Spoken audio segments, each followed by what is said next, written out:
So many times I try to encourage young Catholic men and women to be political in terms of their getting involved in the community, in terms of their running for public office. And I know it's scary.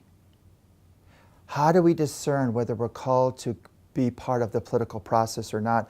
You see, Jesus understood clearly that his Father elected him, or chose him, if you will, to help us on this path in the public forum. If only it were that easy, though, for us to make decisions and act on them with all the frustrating politics that seem to accompany it. Someone once told me, the world and the church would be wonderful, but it's infested with human beings. We're all sinners. That was the case in the community in the Acts of the Apostles today.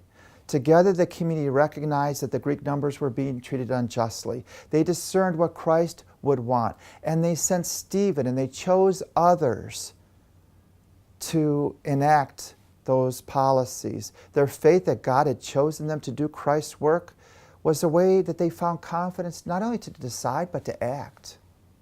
To them, as for Jesus, faith was not an excuse to do nothing. And they knew that God needed to be part of the process.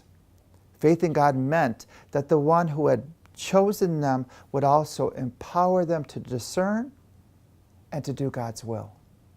If someone says to you, have you considered running for political office? Or if someone goes even further and says, you've been elected. Elected by whom? Elected to do what? Today's scriptures give us some advice and answers to the questions.